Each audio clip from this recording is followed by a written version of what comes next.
Hello everyone, I'm Manjita. Welcome back to my channel. Recently, I cracked NOSET 2022 and I got AIMS New Delhi. So ये video जो भी nursing aspirants अभी 2023 नॉसेट के लिए या कोई भी गवर्नमेंट कॉम्पिटिटिव एग्जाम के लिए अपीयर करने जा रहे हैं, ये वीडियो उनके लिए है। बिकॉज बहुत सारे बच्चों को नॉलेज नहीं होती है एंड डाउट्स होते हैं कि कैसे प्रिपरेशन स्टार्ट करनी चाहिए, कैसे पढ़ें, क्या क्या पढ़ें, कहाँ से पढ़ें। तो ये सारे डाउट क्लियर करने के लिए आज मैं ये वीडियो बना रही हूँ। So kindly watch this video till the end. So सबसे फर्स्ट इम्पॉर्टेंट होता है कि आपको कोई मोटिव होना चाहिए if you want to become a nursing officer in any government hospital and in any AIIMS in India. So सबसे पहले आपके पास एक पर्टिकुलर मोटिव होना चाहिए कि मुझे गवर्नमेंट सेक्टर में जॉब करनी है। तो सबसे पहले आप खुद ही हो जो आप खुद को मोटिवेट कर सकते हो।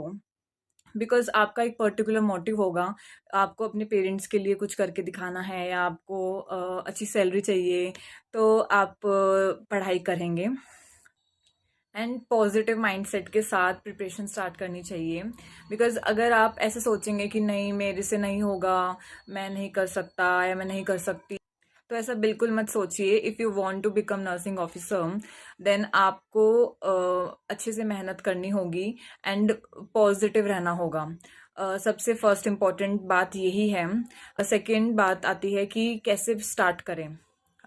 सबसे पहली बात, बिकॉज हमारे जो भी बीएससी नर्सिंग 4 साल की कंप्लीट जिन्होंने कर ली है या जीएनएम या पोस्ट बेसिक वाले जो पास आउट स्टूडेंट हैं, वो एलिजिबल होते हैं कोई भी गवर्नमेंट एग्ज़ाम फिल करने के लिए जब उनका रजिस्टर्ड आरएन नंबर आ जाता है उसके बाद। तो अभी नॉर्से 2023 के लिए अप्रॉक्सीमेटली 10 मंथ्स हैं। सो आपके पास काफ़ी टाइम है प्रिपेयर करने के लिए।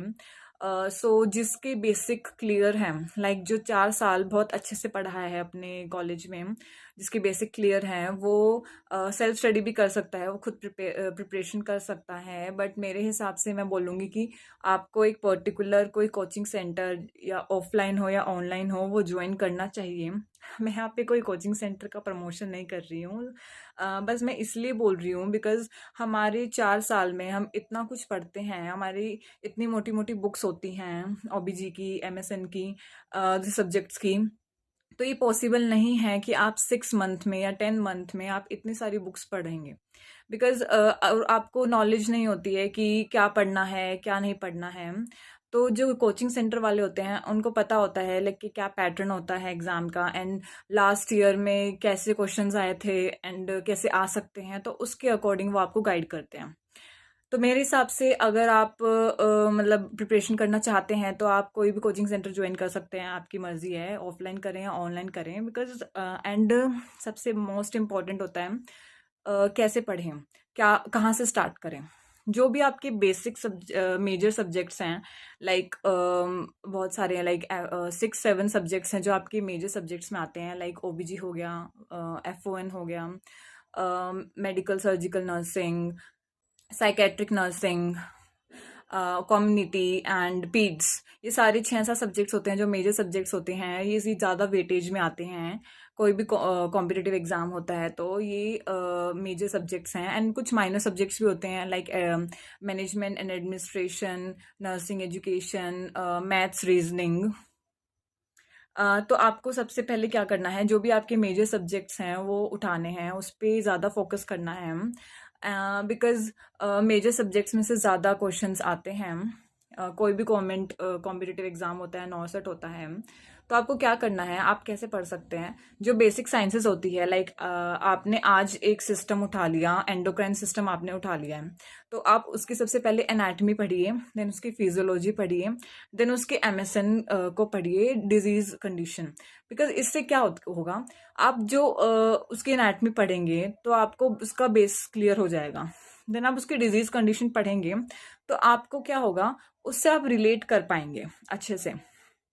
ठीक है, तो आप ऐसा अपना शेड्यूल बनाइए, ऐसा अपना टाइम टेबल बनाइए। आप ऐसे कर सकते हैं, आप पहले थ्योरी पढ़ रहे हैं, देन आप साथ साथ उसके एमसीक्यू निकाल रहे हैं। और एमसीक्यू निकालने के लिए जो मतलब 3-4 बुक होती हैं हमारी, जैसे मैंने अपनी वीडियो में पहले भी बताया है।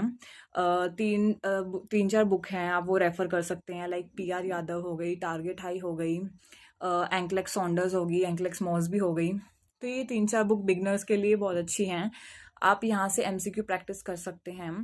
मान लीजिए आपने आज एंडोक्राइन सिस्टम कवर अप कर लिया है, देन आप उसके एमसीक्यू प्रैक्टिस करिए, सारी बुक्स से, पीआर यादव से, टारगेट हाई से। इससे क्या होगा, इससे आपकी थ्योरी के साथ साथ आपकी जो एमसीक्यू करने की आदत है वो भी लग जाएगी आपको, बिकॉज एमसीक्यू प्रैक्टिस करना बहुत इंपॉर्टेंट है किसी भी एग्जाम को क्रैक करने के लिए। without MCQ, like you can't even crack any exam. Okay. सो मेरे हिसाब से आपको ये स्ट्रेटजी अपनानी चाहिए।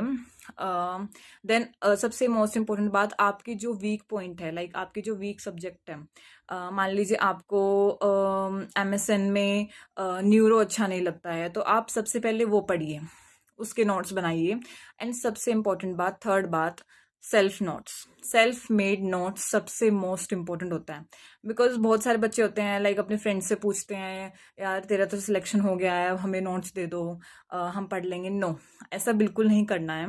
मेरे हिसाब से सेल्फ मेड नोट्स बेस्ट होते हैं, बिकॉज अगर आप खुद नोट्स बनाएंगे, अपनी हैंड राइटिंग में बनाएंगे, उसको जो मेन पॉइंट्स उनको हाईलाइट करेंगे, तो इससे क्या होगा, इससे आप जब रिवीजन करेंगे तो आप अच्छे से रिकॉल कर पाएंगे, आपको याद आ जाएगा, ओ मैंने यहाँ पे ये पॉइंट लिखा था एंड ये पॉइंट इंपॉर्टेंट है।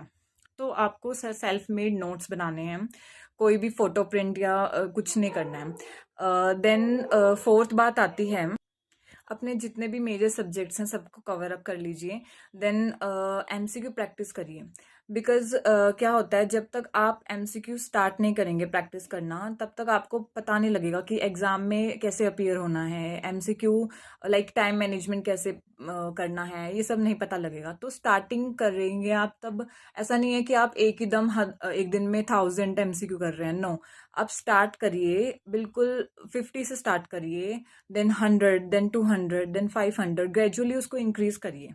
Because it's not possible like एक ही दिन में आप इतने सारे एमसीक्यू प्रैक्टिस कर सकते हैं, because you are now beginners. Okay, तो आप स्टार्टिंग में 50, देन 100, देन 200 ऐसे रोज अगर आप करेंगे तो आप प्रैक्टिस अच्छे से कर पाएंगे। देन नेक्स्ट सबसे मोस्ट इम्पोर्टेंट, जो लाइक कोई भी नहीं बताता होगा, इम्पोर्टेंट बात ये बोलूँगी, consistent, be consistent, because consistency बहुत इम्पॉर्टेंट है, बहुत ज़्यादा, किसी भी एग्ज़ाम को क्रैक करने के लिए। बिकॉज अगर आप रोज़ पढ़ेंगे, रिवीजन करेंगे, रोज़ पढ़ाई करेंगे, तो इससे आपका रूटीन बन जाएगा, आपको आदत लग जाएगी कि हाँ मुझे आपका एक पूरा फोकस होगा पढ़ाई पे। तो सबसे सबसे इम्पोर्टेंट है, ये मैटर नहीं करता है कि आप दिन में कितने घंटे पढ़ रहे हैं, ये मैटर करता है कि आप रोज़ पढ़ रहे हैं या नहीं पढ़ रहे हैं। ठीक है, तो अगर आपको क्रैक करना है एग्ज़ाम फर्स्ट अटेम्प्ट में, तो आपको कंसिस्टेंट रहना होगा, आपको रोज़ पढ़ना होगा। सबसे मोस्ट इम्पॉर्टेंट बात है सेल्फ स्टडी। सेल्फ स्टडी के बिना कुछ नहीं है, बिल्कुल भी सिलेक्शन नहीं है। सेल्फ स्टडी नहीं करेंगे तो आपको जो भी आपने नोट्स बनाए हैं, जहाँ से भी आपने कोचिंग ली है, आपने मान लो 6 मंथ्स की कोचिंग ले ली है, आपने अपने नोट्स बना लिए हैं अच्छे से, देन आप कोई भी लाइक लाइब्रेरी ज्वाइन कर सकते हैं, आप घर पे पढ़ सकते हैं, या जो भी आपको सूट करे वो कर सकते हैं। बिकॉज आपको एक तो रोज़ पढ़ना है, ठीक है, और एक आपको सेल्फ स्टडी करनी है। जितना रिवीजन करेंगे आप उतना अच्छा है। रिवीजन करिए, एमसीक्यू प्रैक्टिस करिए, रिवीजन करिए, एमसीक्यू प्रैक्टिस करिए। मेरे हिसाब से आप टाइम टेबल भी बना सकते हैं, अगर आप फॉलो कर पाएंगे, बिकॉज आपको डिसिप्लिन रहना है बिल्कुल। अगर आप कोई टाइम टेबल बना रहे हैं तो उसको ज़रूर फॉलो करना है, ऐसा नहीं है एक दिन फॉलो किया अगले दिन गायब। नो, मेरे हिसाब से सबसे अच्छी चीज़ क्या होती है, आप एक टारगेट सेट करिए। लाइक आज आप कोई पर्टिकुलर सब्जेक्ट कर रहे हैं, लाइक आज आपने ओबीजी उठाई है तो ओबीजी कर रहे हैं आप, तो आप 3-4 दिन में ओबीजी का रिवीजन कर रहे हैं, ठीक है। देन आपका टारगेट होना चाहिए कि आपको नेक्स्ट डे आपको 800 या 900 क्वेश्चन निकाल के ही सोना है। अगर आप ऐसे टारगेट बनाएंगे और आप उस टारगेट को पूरा कर लेंगे, तो आपको खुद एक मोटिवेशन मिलेगा, कि आपको खुशी होगी कि हाँ मैं कर सकता हूँ, मैं कर सकती हूँ। तो आपको ये चीज़ अच्छा, मतलब अच्छा फील होगा जब आपका टारगेट पूरा हो जाएगा ना, तो आपको ऐसा फील होगा कि हाँ मैं अगला टारगेट अब पूरा करूँगा। तो अब ऐसे करके ना आप सेल्फ मोटिवेटेड भी रहेंगे एंड आप कंसिस्टेंट भी रहेंगे। सो मेरे अकॉर्डिंग मैंने आपको सब बता दिया है कि कैसे प्रिपरेशन करना है, कैसे स्टार्ट करना है एंड कौन सी बुक रेफ़र करनी है। आई होप आपको ये वीडियो पसंद आई होगी and so start your preparation from now and all the best for your journey and be positive and be confident. Okay, thank you and kindly subscribe to my channel. If you like this video, kindly hit the like button.